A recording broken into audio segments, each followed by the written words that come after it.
Hello everyone, আসসালামু আলাইকুম। কেমন আছে আমার সকল মিষ্টি আপু ভাইয়ারা?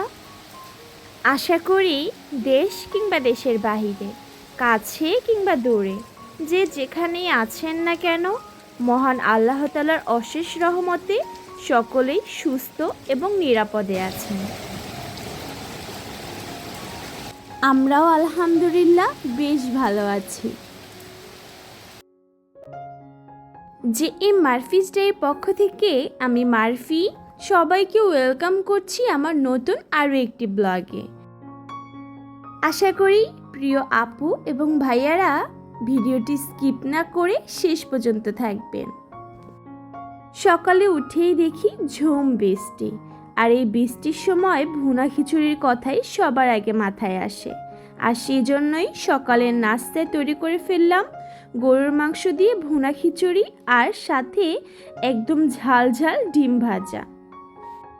আপনারা অনেকেই ইতিমধ্যে জেনেছেন আমাদের বাসায় মেহমান এসেছে, আর সেই মোতাবেকই প্ল্যান করেছিলাম আজকে ঘুরতে যাব।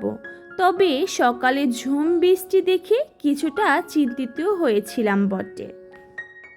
ভেবেছিলাম আজ হয়তো বা আর ঘুরতে যাওয়া হবে না, কেননা এত বৃষ্টির ভিতরে তো আর বের হওয়া সম্ভব নয়।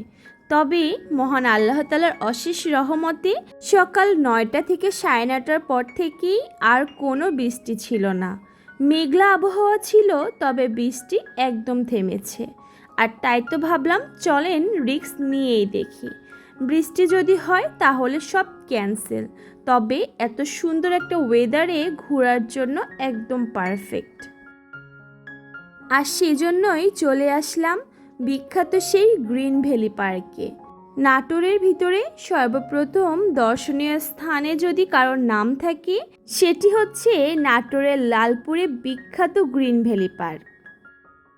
কম বেশি অনেকেই চিনে থাকবেন। নাটোরে যারা আছেন কিংবা নাটোরের আশেপাশে এলাকায় যারা রয়েছেন, তারা হয়তো নাটোর গ্রিন ভ্যালি পার্কে একবার হলেও এসেছেন। আমি কিন্তু এর আগেও বেশ অনেকবার এই পার্কে এসেছিলাম। সত্যি বলতে যখনই আসি তখনই দেখি অনেকটা ডেকোরেশন চেঞ্জ হয়েছে। আর আজকেও আমি খুব আশাবাদী ছিলাম গ্রিন ভ্যালি পার্কে নতুন কী আকর্ষণ নিয়ে এসেছে। যেহেতু এই পার্কের ভিতরে ফুলের গাছ দিয়ে অনেক কারুকার্য করা রয়েছে, এজন্য অনেকটাই শিওর ছিলাম যে অনেক ধরনের ফুল দিয়ে এই পার্কটি সাজানো থাকবে। সত্যি বলতে অনেকটা এক্সাইটেড ছিলাম। গ্রিন ভ্যালি পার্কের অনেক ডেকোরেশন চেঞ্জ থাকবে, আর আমি নতুন আরও অনেক জিনিস আপনাদের সাথে শেয়ার করতে পারবো। আর এই যে গাড়িতে আসতে আসতেই কিন্তু আমার মেয়েটির ছোট্ট একটি ঘুম হয়ে গিয়েছে। সত্যি বলতে নাটোরের বিখ্যাত গ্রিন ভ্যালি পার্কটি হচ্ছে ফ্যামিলির সাথে ঘোরার জন্য একদম পারফেক্ট।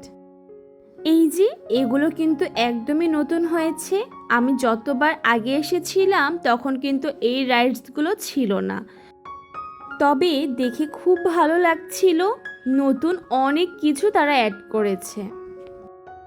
আগে হয়তোবা হাতে গোনা 2-1টা রাইডস ছিল, তবে এখন অনেক ইন্টারেস্টিং রাইডস তারা এনেছিল। পুরো পার্কটির ভিতরে তারা এত সুন্দর আর অর্গানাইজ করে পুরো রাইডসগুলো তারা সাজিয়েছে, দেখতে অনেক বেশি আকর্ষণীয় আর সুন্দর লাগছিল। আচ্ছা, আপনারা কেউ কি খেয়াল করেছেন আমার এই পিচ্চি মেয়েটি ঘুরতে এসে মহা খুশি। বাচ্চারা কিন্তু ঘুরতে পছন্দ করে, ওদের নিয়ে যতটা ঘোরা সম্ভব, ওদেরকে টাইম দেওয়া সম্ভব, ওরা ততটাই খুশি হয়ে থাকে। এখন যেহেতু আমরা ফ্যামিলির সবাই একসাথে এনজয় করে পার্কে এসেছিলাম, যখন দেখছে আমরা সকলেই এনজয় করছি, ও কিন্তু আমাদের সাথে বেশ এনজয় করছিল। নতুন একটা পরিবেশ, ভয় পাওয়া তো দূরের কথা, ও প্রত্যেকটি প্লেস ওর মতো করে এনজয় করছে। এর মাঝখানে আমরা খুবই সিম্পল একটা রাইডসে উঠেছিলাম। এরপর ভাবলাম সামনে এগোনো যাক, কেননা পার্কটি কিন্তু বেশ বড়, আর যতই সামনে এগোচ্ছি ততই মুগ্ধ হচ্ছি। যদিও এই ডেকোরেশনগুলো আগেও ছিল, তবে তারা সম্পূর্ণই রিটাচ করেছে। নতুন অনেক কিছু অ্যাড করেছিল আর অনেক সুন্দর করে ডেকোরেট করেছে, দেখে খুবই ভালো লাগছিল। গতবার যখন এসেছিলাম তখন কিন্তু এই জিনিসগুলোই নির্মাণাধীন ছিল, এগুলোতে তারা কাজ করছিল। আর আজকে এসে দেখছি পরিপূর্ণভাবে তারা এই জায়গাটি কত সুন্দর করে সাজিয়ে নিয়েছে। ঝর্ণার পানি পড়ার সাউন্ডটা কি সুন্দর মনোমুগ্ধকর, তাই না? হতে পারে এই প্লেসটা একদমই কৃত্রিম, তবে তারা কত সুন্দর করে ডেকোরেট করেছে। এক কথায় দাঁড়িয়ে যখন ঝর্ণার সাউন্ড শুনবেন আর আশেপাশের এনভায়রনমেন্টটা উপভোগ করবেন, এক নিমেষেই আপনার মন শান্ত হয়ে যাবে। এত সুন্দর প্রাকৃতিক সৌন্দর্য যদি আপনি উপভোগ করেন, আপনি মন দিয়ে ফিল করেন, তাহলেই খুঁজে পাবেন এর আসল সৌন্দর্য। যারা প্রকৃতি ভালোবাসে তাদের কাছে এই প্লেসটা যে কতটা ভালো লাগবে তা আসলে বলার অপেক্ষা রাখে না। পুরো লেকের পাশ দিয়ে গাছ দিয়ে কেবল তারা কত সুন্দর করে ডেকোরেশন করেছে। জিরাফ কোথায় মা? জিরাফ, এই যে জিরাফ।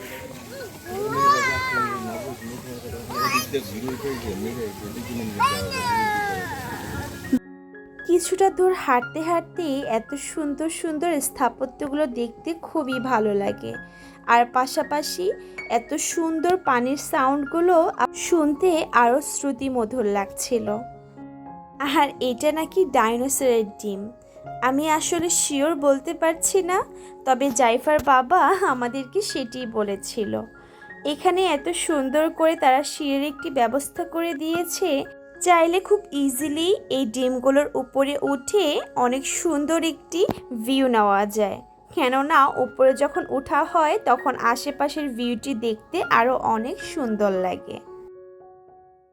আমি জানি না আমার সাথে এখন পর্যন্ত কোনো আপু কিংবা ভাইয়া আছেন কি না।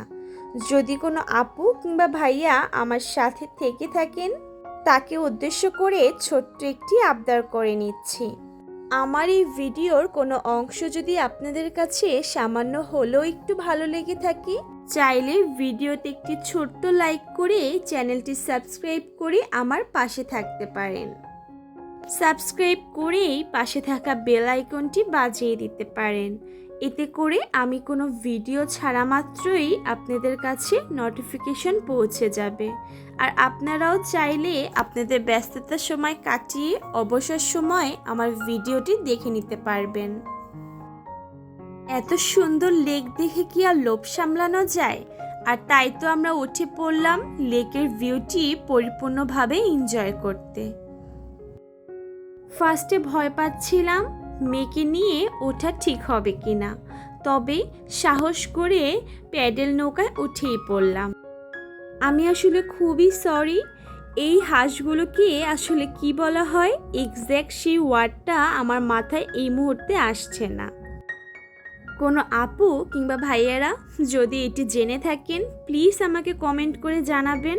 আমার আসলে এই ওয়ার্ডটা মাথায় আসছিল না, আর সেজন্যই আমি এটাকে নৌকা বা কখনো কখনো হাঁস বলছিলাম। আর এখানে দেখেন আমার মেয়ের খুশি, ওকে যখনই পানি ধরতে দিচ্ছিলাম ও যে কি আনন্দ পাচ্ছিল। এখানে পাকনা বুড়িটি বলছিল আমাকে সে জুতা কিনে দেবে, কেননা আমার জুতায় কিছুটা পানি লেগে ভিজে গিয়েছিল। আর সেজন্যই তার পাকনা পাকনা কথা শুনে আমরা সকলেই হাসছিলাম। এই প্লেসটি ছিল স্পিড বোর্ডের জন্য। আমরা যাচ্ছিলাম স্পিড বোট রাইডসে উঠবো, সেজন্য যেতে যেতে এই ভিউটি এনজয় করছিলাম আর দেখে খুবই ভালো লাগছিল। পাশ দিয়ে একটি স্পিড বোট মাত্র চলে গেল আর পরিবেশটা একদম গরম হয়ে যাচ্ছিল। আর খুব এক্সাইটেডও ছিলাম এই রাইডসে, যেহেতু আগে পরে কখনোই আমাদের এক্সপিরিয়েন্স করা হয়নি, আর সেজন্যই আমরা কিন্তু খুবই এক্সাইটেড ছিলাম। যে জানতে পারলাম স্পিড বোটটি তারা পুরো ফিল আপ করে ছাড়বে, আর সেজন্য আমাদের বেশ অনেকক্ষণ ওয়েট করতে হবে। বেশ অনেকক্ষণ বসেও ছিলাম বটে, তবে অনেকটা সময় পার হওয়ার পর দেখছিলাম কেউই আসছে না। কতক্ষণে অনেক লোকজন আসবে আর পুরোটা ফিল আপ হবে, অতটা সময় বসে থেকে টাইম ওয়েস্ট করা ছাড়া আর কিছুই না। যদি কিনা আজকে পার্কের লোক সংখ্যা খুবই কম ছিল। যখন অনেক লোক সংখ্যা থাকে, পার্কের ভিতরে ভালোই ভিড় থাকে, তখন কিন্তু অনায়াসে স্পিড বোটটি একের পর এক চলতে থাকে। যেহেতু আমরা সেদিন গিয়েছিলাম এরকম একটি মেঘলা ওয়েদারে, পার্কের লোকজন খুবই কম ছিল, হাতে গোনা আমরা কয়েকজন। একটা কথা না বললেই না, এত সুন্দর একটি পার্কের সৌন্দর্য আরও বেড়ে গিয়েছিল ওয়েদারের কারণে। কেননা ওয়েদারটা এতটা সুন্দর আর মনোমুগ্ধকর ছিল, না গরম না বৃষ্টি। সেই সকাল থেকে একদম সন্ধ্যা পর্যন্ত পুরোটা ওয়েদার ছিল একদম পারফেক্ট, একদম মেঘলা মেঘলা একটা ওয়েদার। এই ওয়েদারে হাঁটতে কিন্তু অনেক দারুণ লাগে, একদমই কোনো টায়ার্ডনেস লাগে না। পাশাপাশি প্রকৃতির সৌন্দর্য, পাশাপাশি আকাশের সৌন্দর্য আরও কয়েক গুণ বেড়ে যায়। প্রত্যেকটি স্থানে এত সুন্দর করে তারা ঝর্ণার ব্যবস্থা করেছিল, জিনিসটি ছিল আরও অনেক মনোমুগ্ধকর।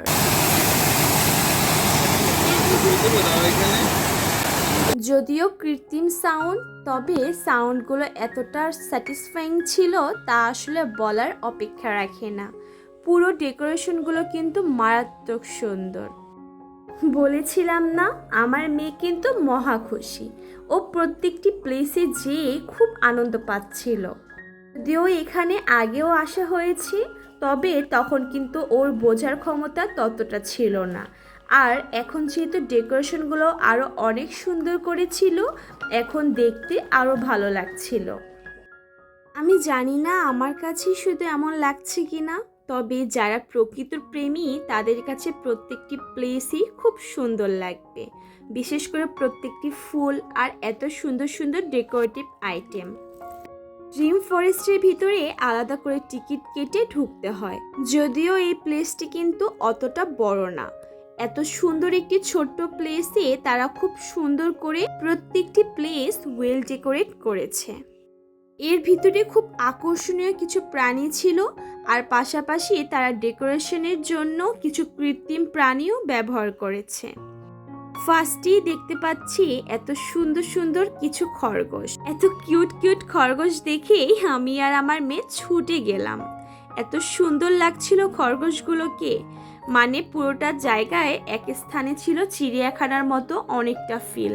চিড়িয়াখানায় যেরকম অনেক ধরনের জীবজন্তু রয়েছে, এখানে অনেক প্রজাতির না থাকলেও বেশ অনেক ধরনের রাখার ট্রাই করেছে।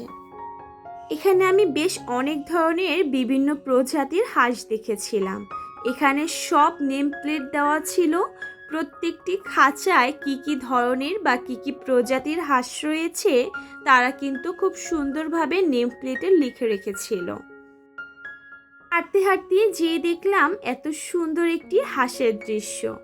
এরপর ঘাস দিয়ে তারা কত সুন্দর করে কৃত্রিম প্রাণী বানিয়েছে। মানুষের মাথায় কতই না বুদ্ধি, তাই না? কত সুন্দর করে এক একটা স্থান তারা সাজিয়ে নিয়েছে। এগুলো দেখে কে না মুগ্ধ হবে বলেন? প্রত্যেকটি স্থানে ফুলগুলো দেখে আমার খুব ভালো লাগছিল। আর এই প্লেসটা কি অদ্ভুত সুন্দর দেখেন। এত এত মাছ দেখে এত খুশি হয়েছিলাম আমরা। মাছগুলো বেশ বড়, যদিও ক্যামেরায় সেরকম বোঝা যাচ্ছে না, তবে কৈকাপগুলো কিন্তু বেশ বড় সাইজের, আর দেখি অনেক সুন্দর লাগছিল। জাইফার বাবা যেহেতু মাছ পছন্দ করে, সে তো এই দৃশ্যটা দেখে খুবই খুশি হয়েছে। এরপর আমরা সামনে এগোচ্ছিলাম। সামনে এগোতে এগোতে প্রত্যেকটি স্থানে এই কারুকার্যগুলো দেখে অবাক হলাম। তখনই এই প্রাণীগুলোর সামনে যাচ্ছিলাম, সেন্সরের মাধ্যমে ওরা কিন্তু ওদের ভয়েসগুলোই করছিল। যেমন এই ভাল্লুকের সামনে দাঁড়ানোর পরপরই ভাল্লুক যেভাবে সাউন্ড করে, ঠিক একইভাবে এগুলো সাউন্ড করে আমাদের এন্টারটেনমেন্ট দিচ্ছিল। এক কথায় পুরো প্লেসটা আমাদের কাছে খুবই দারুণ লেগেছে। ফ্যামিলির সাথে ঘোরার জন্য একদম মনোমুগ্ধকর একটি সুন্দর পরিবেশ। সকলের সুস্বাস্থ্য কামনা করে আজকে বিদায় জানাচ্ছি। আল্লাহ হাফিজ।